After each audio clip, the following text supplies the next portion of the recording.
Isipin mo, namatay ka. Tapos, yung mga kilala mo, yung mga sila sa pagkamatay mo. Pero alam mo yung grabe doon, kasi nung buhay ka pa, hindi ka na nila maalala, hindi ka na nila makamusta. Walang suporta sa mga ginagawa mo sa buhay mo. Ito lang yung isa sa mga lesson sa buhay, na huwag kang aasa sa iba. Magtiwala ka sa nasa taas at sa sarili mo. Tandaan mo, sa huli, ang meron ka lang, sarili mo. Alam mo, sabi nga ng kasabihan, you might be the sweetest mango, but not everybody likes mangoes. So, wag kang masasaktan or wag kang madidisappoint kapag may mga tao na ayaw sa'yo. Kasi it works the same way. Kung may mga taong ayaw sa atin, may mga tao din namang ayaw natin. Ang importante lang, marunong tayong tumanggap at marunong tayong mag-adjust. Ingat! Kapag may problema, iinom daw para makalimot. Pero, nung nalasing, naalala lahat.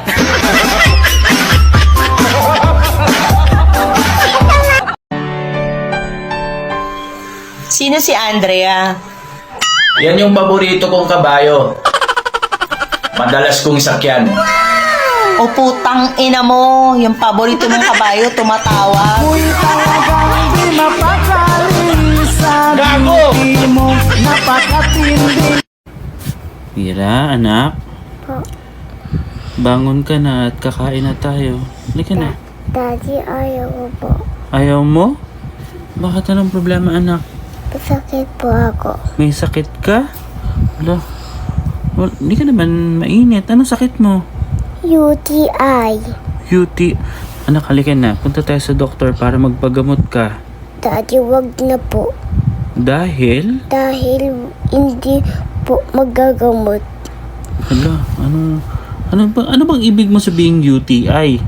Umibig. Tapos iniwan. Ever since I left the city. Yung tatay ko, matagal nagtrabaho sa gobyerno. Tagaluto siya. Tagaluto sa gobyerno? Oo, minsan hindi nakatikim. Hindi niya tinitikman? Oo, yung niluto niya. Ang galing ng tatay mo. Oo. Ano ba niluluto niya? Espalto. Maniniwala ka ba sa kasabihan na kahit gaano ka pang kabait, may mga tao pa rin ang magagalit sa iyo. Pero pag sila ang lipit, sa iyo lumalapit.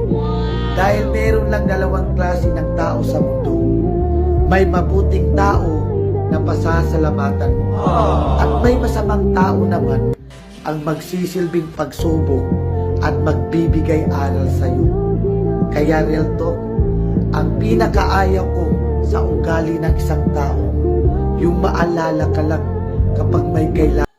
May nakarating sa akin Sabi mo daw, naiirita ka daw sa mga ina-upload ko dito sa TikTok. Sana nakarating din sa'yo na wala akong paki.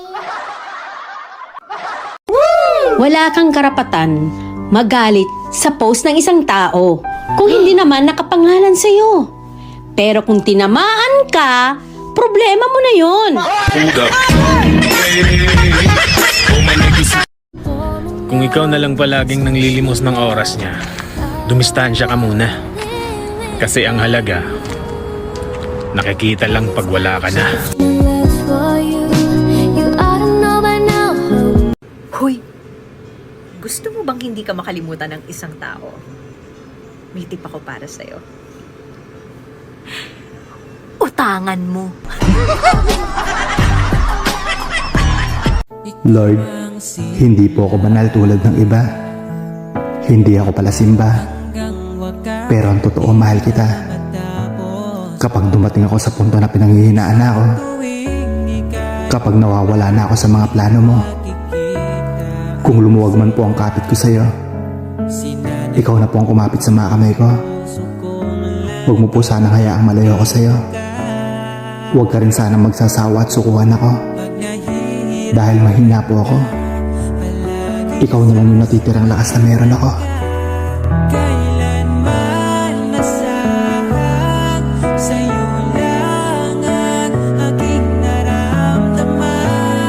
Alam mo pre, kapangalan mo yung kababata ko noon. Talaga, pre? Oo. Anong pangalan niya?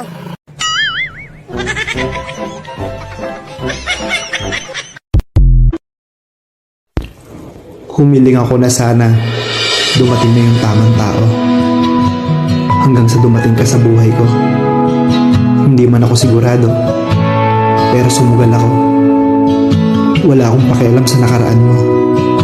Basta ang alam ko, ikaw yung huling taong gusto kong makasama. Yung gigising sa umaga na may yakap at halik galing sa'yo. Iintindihin ka kapag tinotoyo ka. Hindi tatapusin ang isang araw na hindi tayo nagkakaayos. Ipapaalala ko sa'yo lagi kung gaano ka kahalaga. Malayo pa ang lalakbayin ko.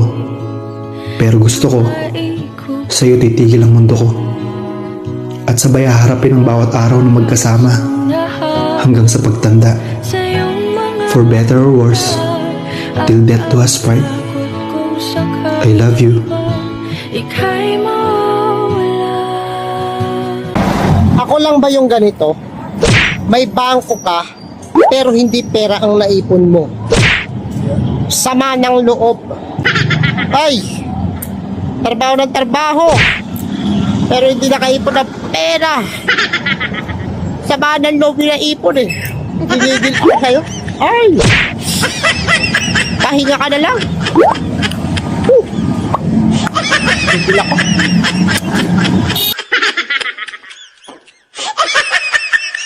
Hindi rin ako nagre-reklamo pero sana naman ma-appreciate nyo. Sana ma-appreciate nyo man lang yung mga effort ko tsaka yung mga paghihirap ko. Sa bagay, tayo kasing mga tatay, sobrang mukha tayong malakas. Lalaki tayo eh. Sa sobrang mukha nating malakas, kasi lalaki tayo, nakakalimutan na tayong kamustahin kung okay lang ba tayo. Masaya akong ginagawa to kasi para naman to sa pamilya ko. Para to sa anak ko. Pero syempre, malaking bagay rin sa amin kahit na papano sa aming mga tatay. Nakakamustahin man lang tayo. Babatiin tayo. Pag uwi natin, may magluluto para sa atin. May mag-aasikaso sa atin. At yung kapalit naman ng mga paghihirap na yun, yung pag uwi namin, may ngumingiti sa amin na anak namin. May nagmamano sa amin, makakalikang asawa. Sa mga ganong simple. Darating din yung panahon na sasabihin mo na, Lord, ang ganda po pala ng plano niyo para sa akin. Salamat po kasi nagantay ako. Minsan kasi akala mo walang-wala na. Gugulatin ka na lang niya para i-remind sa'yo na hindi ka talaga niya pababayaan. Kaya panghawakan mo lagi yung mga dasal mo. Kasi kahit anong mangyari, nandyan lang siya lagi para sa'yo.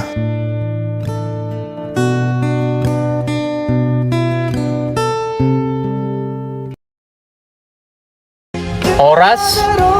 Nang lilimos ka sa oras niya? Alam mo, ang oras ay hindi hinihingi. Ang oras ay kusang binibigay ng taong may pakisayo at ng taong mahal ka. Ingat! Ang babae, kahit ilang beses mo yung lokohin, pag mahal na mahal ka niyan, hindi yan basta-basta bumibitaw. Pero pag yan napuno at hindi niya na talaga kaya, good luck na lang talaga sa'yo. Dahil kaya niyang mabuhay na wala ka. 'Cause you are the reason why I'm still hanging on. Kumusta? Ang galing mong magdala ng problema. Kahit na may mga pagkakataong bigat ka na, hindi pa rin nahahalata ng iba. Pero nakakapagod yan ha, ang magpanggap na hindi pinanghihinaan, ang pagpigil sa luhang kung babagsak ay tila ulan, sadyang wala ka lang mapaglabasan. O baka wala kang masandalan. Isang mahigpit na yakap, kaibigan. Pakiusap. Huwag mong kalilimutang may Diyos na palagi mong matatakbuhan. Hindi mo na kailangang magbuhat mag-isa kung anuman ang mabigat. Isuko mo sa Kanya. Ang hirap umasa kung hindi mo alam kung ano ka ba talaga sa Kanya. Yung tipong hindi mo alam kung saan ka ba dapat lumugar. Ang hirap kasi magdesisyon eh. Kasi minsan, ang alam mo, mahal ka niya.